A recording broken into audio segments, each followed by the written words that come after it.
Não ficarei tão só no campo da arte e, ânimo firme, sobranceiro e forte, tudo farei por ti para exaltar-te. Serenamente, alheio à própria sorte, para que eu possa um dia contemplar-te, dominadora, em férvido transporte, direi que és bela e pura em toda parte, por maior risco em que essa audácia importe. Queira-te eu tanto, e de tal modo, em suma, que não exista força humana alguma que esta paixão embriagadora dome, e que eu por ti, se torturado for, possa, feliz, indiferente à dor, morrer sorrindo, a murmurar teu nome. Liberdade. Carlos Marighella. Tudo tem que ter uma raiz, senão não vinga. A planta que vinga é a planta que está lá, com a raiz, aquele tronco imenso, mas o que prende a ela lá fininho no solo é um nada, que é o começo de tudo. Se a gente quer construir uma sociedade saudável, uma sociedade sustentável, essa decisão da opção para o alimento saudável ela tem que acontecer de forma imediata. Precisamos conhecer melhor o funcionamento do nosso planeta. Segundo, ela está ligada diretamente com a nossa relação com a natureza, né? Então, ela está ligada diretamente com o dia a dia do tempo, o dia a dia do clima, e o clima é absolutamente estratégico para todos nós.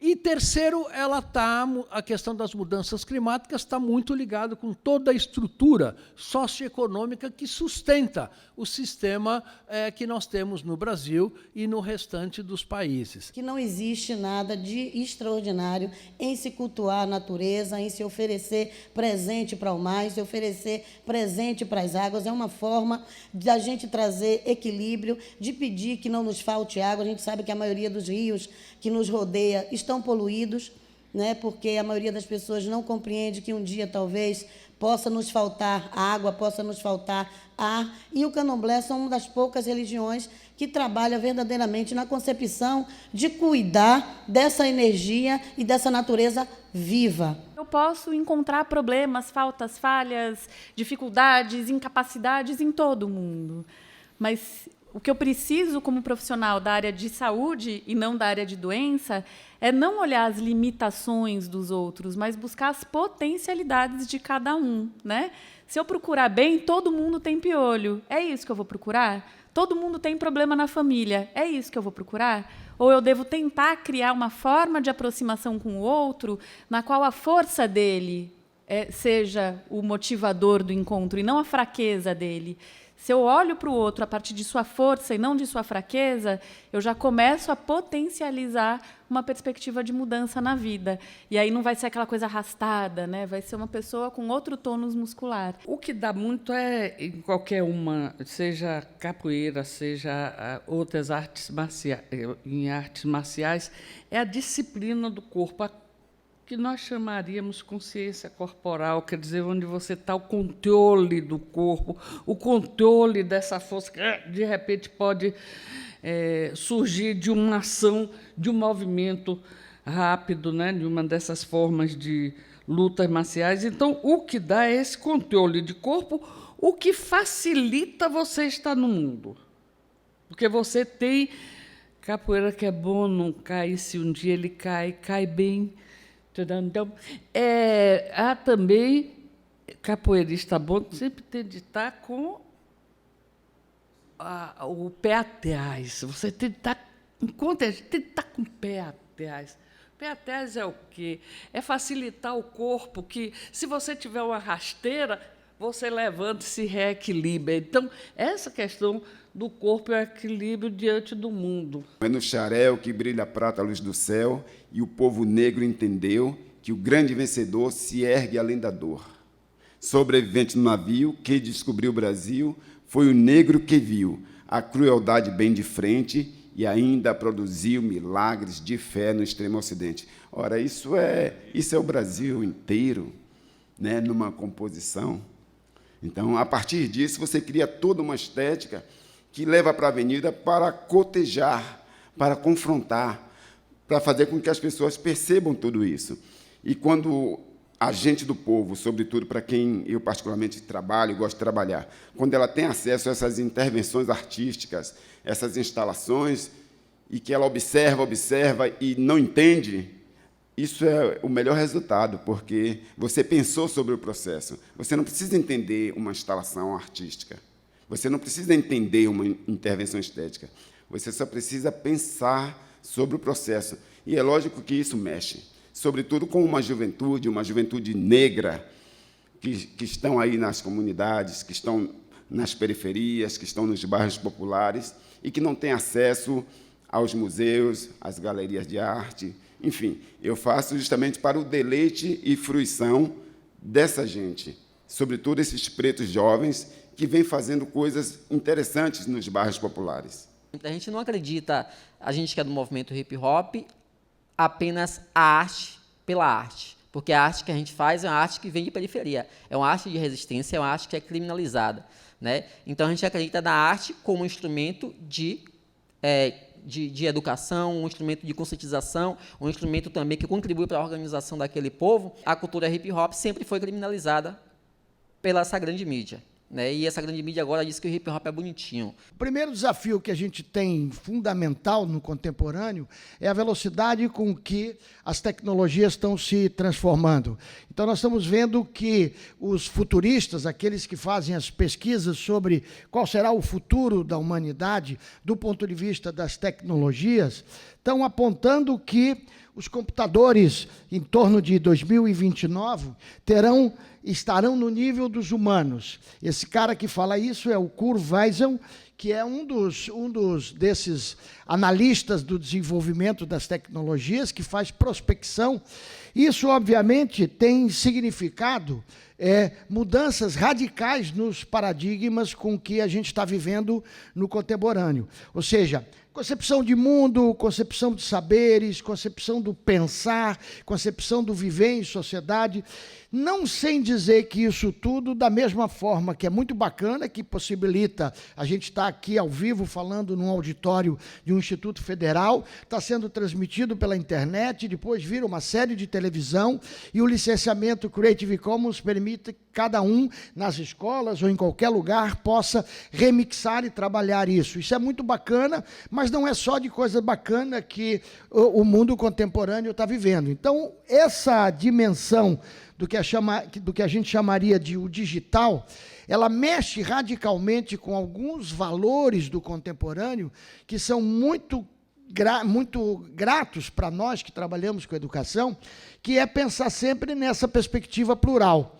Então, o primeiro plural que é importante que se coloque nisso é a ideia de culturas. Nós não estamos falando de uma cultura com C maiúsculo, única, que tem que ser ensinada na escola, que tem que passar na televisão, que ocupa os meios de comunicação, mas nós estamos falando de culturas que se proliferam. Nós aprendemos em vários espaços e vários momentos diferentes que a escola desconsidera quando estabelece um currículo, agora a Base Nacional Comum, e determina o que é que nós vamos aprender, de que forma, em qual momento da nossa vida. Nós aprendemos em vários espaços e em várias experiências pelas quais nós passamos ao longo da vida. Que se é verdade que a cidade é tudo isso, é carregada de contradições em termos de humana, inhumana, de áreas selvagens, áreas civilizadas, a cidade é um lugar de resistência.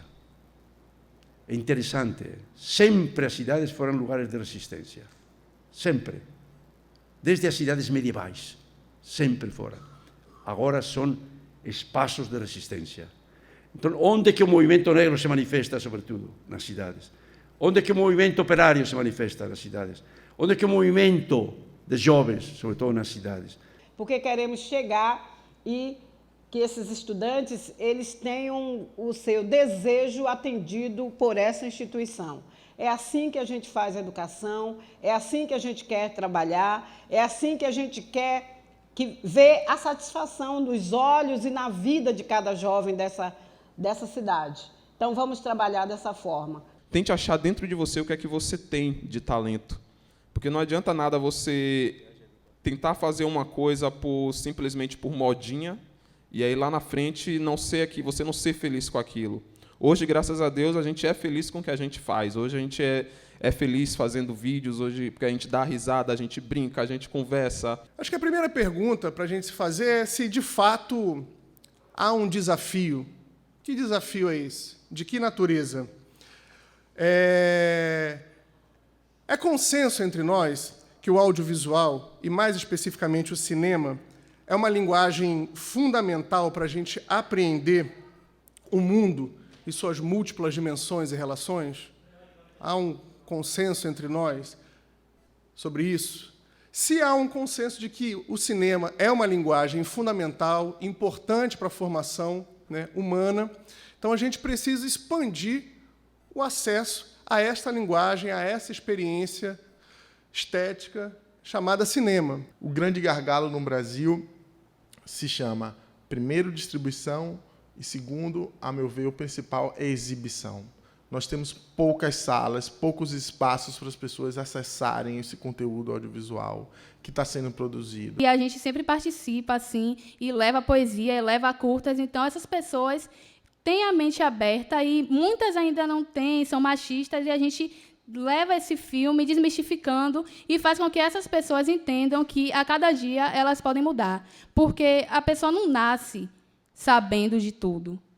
A pessoa aprende ao longo do tempo. Então, acredito que a gente pode, sim, mobilizar a cabeça dessas pessoas e fazer com que elas tenham um novo rumo, uma nova ideia. Que a gente reafirme as políticas socioculturais, né? Vamos manter o nosso espaço aberto, garantir os nossos espaços dentro e fora da escola. Este território, os nossos territórios, que são 2 empreendimentos, um no extremo, outro no outro, o Capelão e o Lauro de Freitas ABC, estão os empreendimentos territorializados em um espaço em que existem poderes muito articulados, e eu estou percebendo cada vez mais, em que tem movimentos sociais, em que tem o movimento negro, em que tem o movimento das mulheres, em que tem uma história, né, de anterior, e muita história passada que pode ser recuperada, e pode ser recuperada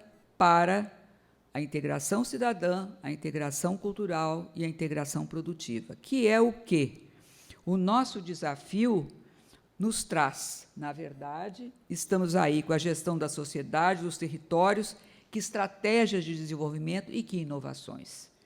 O que nos impulsiona é o novo, é o criativo, é a cocriação. Você não educa ninguém proibindo que essa pessoa tenha contato com novas experiências.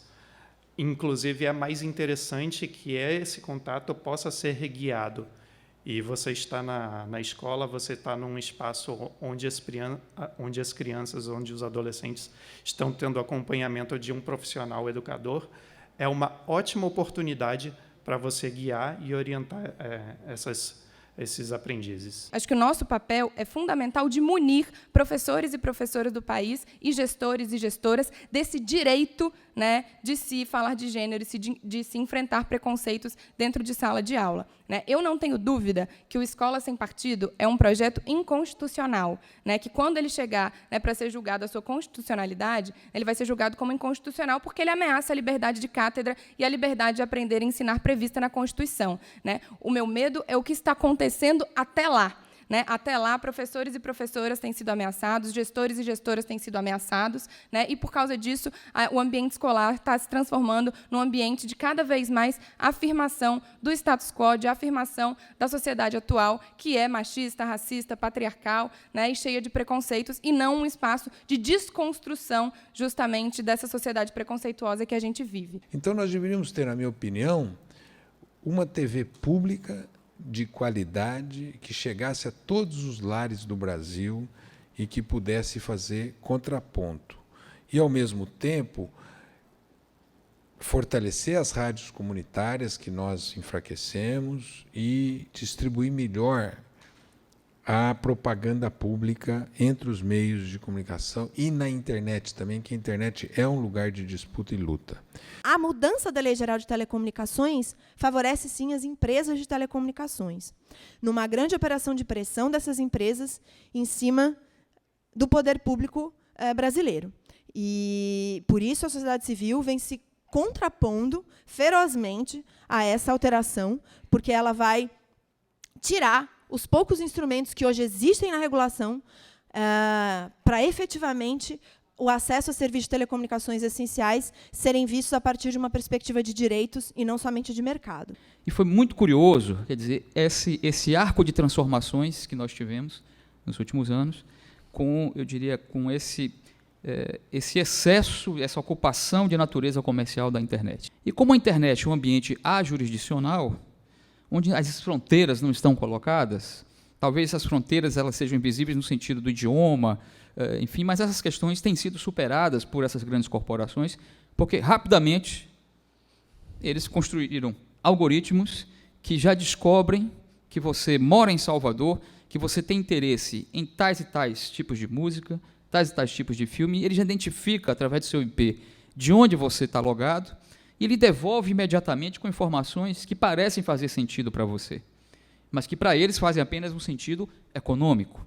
Esse aspecto comercial, né, de certa maneira, descortinou um pouco a ideia, né, de que o poder era exercido pelos estados, pelo Estado-nação, de que o poder é exercido, né, por um governo. Ao contrário, o que nós estamos vendo hoje é a constatação de que as empresas transnacionais é que definem governos, é que definem movimentos políticos, é que definem estruturas e deslocamentos. É uma maratona hacker, em que pessoas de diversas áreas do conhecimento vão se debruçar sobre um problema objetivo, específico, para poder colocar soluções. Então, hoje, a gente tem várias experiências em que os estados têm buscado grupos hackers também, né, e se inspirado neles para poder buscar soluções para problemas sociais. A politicagem é parte da política. Agora, não é só isso. Você tem que entender que como é que as elites também se organizam para ocupar o parlamento, não é? E você também trazer que tem um aspecto ali que nem todo seu adversário não necessariamente é seu inimigo. Porque a política você também tem que aprender a construir alianças.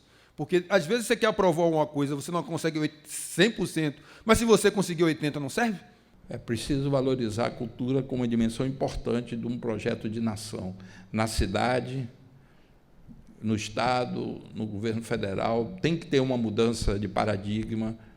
E, na verdade, é falta de cultura democrática. Se nós pensarmos na necessidade de construir uma democracia no Brasil, imediatamente a cultura passará a ser muito mais valorizada do que é. Na verdade, quando a gente pensa em direitos, pensa na satisfação das necessidades materiais. Casa, saúde. Precisa ampliar isso, porque as nossas elites não têm o menor interesse em democracia. Pelo contrário, mais uma vez demonstraram que, historicamente, sempre que a situação fica um pouco difícil para eles preferem um governo puro sangue, obediente aos seus desígnios e às suas orientações, do que vivenciar o campo da política, que é o campo da negociação e da consideração do todo social através dos seus representantes, e você chega a uma resultante democrática que é fruto desse processo de enfrentamento e discussão dentro das instituições. Eles botam os que são obedientes, e aí isso é repetido às vezes. Por que mais uma vez o país se permitiu? E, além do mais, ficar surpreso, precisamos construir uma solidez maior da democracia brasileira, bem maior do que a que nós tivemos. A cultura, que é uma coisa que está com a gente, tipo, a forma como os meninos em nossas comunidades cortam o cabelo, né, que hoje está sendo estudado lá em Paris 7 como geometria fractal, né, que é aquele corte geométrico perfeito. Não é isso, Robson?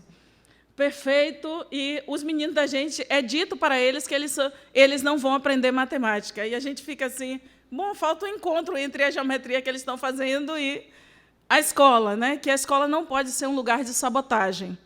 nem sabotagem das professoras que querem debater o direito amplo, né, à cultura e à história, e nem sabotagem aos estudantes e às estudantes. Pois bem, o primeiro equívoco que ocorre, Bolangi, quando um gestor mexe com a cultura nos bairros populares, ele vem trabalhando a cultura com adendo. Quando você coloca milhões num teatro no centro da cidade, você não coloca adendo. Você diz, eu recuperei esse mega teatro, é lindo, obra bacana, todo mundo vai lá, bota a sua roupa e celebra. Quando investe em cultura aqui, em Lauro de Freitas, quando investe... Aqui tem um centro cultural, né, de Lauro. Quando você investe no Centro Cultural da Plataforma, quando você vai lá para o Centro Cultural de Feira de Santana, imediatamente essa pessoa tão incrível diz assim, estamos investindo em cultura aqui para que os meninos não caiam na marginalidade. Excuse me, você não precisa dessa grosseria, né? Cultura não precisa de adendo. É ao contrário, quando você quer impulsionar uma mudança cultural, quando você quer mexer e dar uma virada, você simplesmente vai potencializando ali os ambientes culturais e você não faz esse discurso. Nós sabemos cidades no mundo inteiro, né, que reverteram situações porque não colocaram adendo na cultura. O racismo é uma ideologia. Quando você transforma esse preconceito numa arma ideológica para invadir os outros, para dominar, para explorar, você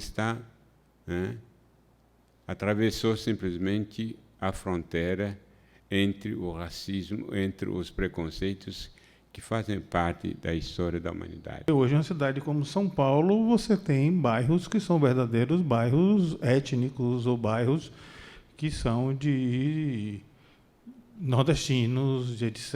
e tal, ou seja, são pessoas que ainda estão presos lá numa raiz e, ao mesmo tempo, estão construindo uma outra aqui. É um dilema. O dilema do imigrante é mesmo que seja daqui para ali, é sempre um dilema sério. Nenhum campo emancipatório caminha hierarquizando, não. Mais importante é classe. Não, mais importante é gênero. Não, não, não, é raça. Não, é orientação sexual. Muitas vezes nós nos encontramos no campo das lutas emancipatórias fazendo isso. Será que eu devo colocar os elementos que para mim são sagrados, como minha conta e outros elementos, né, que para mim são sagrados numa imagem de moda? Por mais que eu saiba que eu tenho a responsabilidade de produzir com o máximo de cuidado possível, eu sei que é um trabalho artístico, mas é um trabalho de moda, que tem a possibilidade também de reproduzir e constituir estereótipos. Então, a gente opta por não colocar nenhum desses elementos que a gente sabe, né, que não são acessórios. O que é o jornalismo griot? É um jornalismo que vai romper com um dos dogmas do jornalismo que diz que a gente tem que ter um distanciamento. Né, que o jornalista tem que ser imparcial. Eu não acredito em imparcialidade e eu acho que a imparcialidade é, na verdade, uma carta na manga. Então, a minha avó é aposentada como marisqueira, minha avó é de São Brás, de Santa Maria da Purificação. A casa dela fica em frente à capela de São Brás. Ela herdou de minha bisavó. Então, se tem alguém que pode falar de marisqueira, é minha avó, e eu falar dela. Então, melhor do que alguém que venha né, de uma outra emissora, não sei o quê, é eu falar dela. Então, o jornalismo griot é justamente esse jornalismo que não vai ter imparcialidade nenhuma e que vai falar de si mesmo. E que vai falar das coisas que acontecem na sua vida. Então, de repente, eu vou na Feira de São Joaquim, está faltando OBI, porque a alfândega parou OBI, eu fiz uma matéria sobre OBI, perguntei aí como é que está fazendo. Isso vai interessar alguém. Isso não era pauta. Porque a pauta é baseada pela média. Então, eu não vou pela média, eu vou pelo específico. Isso é jornalismo griot. Os meios de comunicação são hegemonizados pela ideia dominante. Então, nós temos hoje os grandes meios de comunicação, e aí até as redes sociais, que são, digamos, um pouco mais democráticas, acabam sendo influenciadas fortemente pela grande mídia, porque o que acontece nas redes sociais acaba potencializando conceitos e ideias transmitidas pela grande mídia, e a grande mídia internacional e brasileira, no Brasil mais grave do que a internacional, porque a hegemonização de uma ideia única no Brasil é muito maior do que em outros lugares. Isso faz com que a cabeça das pessoas seja bombardeada intensamente por essas ideias dominantes no mundo. Isso não é um acidente de percurso, porque nós falamos o quê? Que a educação ela é um campo de disputa. Disputa de quê? De concepções, de mundo, de homem, não é? De sociedade. Logicamente, nós vemos muitas das vezes, quer dizer, políticas que estão aí endereçadas com uma visão muito míope, muito apequenada dessa realidade. Quando se enfatiza, por exemplo, somente os componentes da língua portuguesa e da matemática, que são extremamente importantes, nós estamos em contraposição à Constituição Federal. O que a Constituição Federal trouxe? Ela traz uma ideia de um processo complexo, né? E a própria Constituição fala em pluralidade de saberes.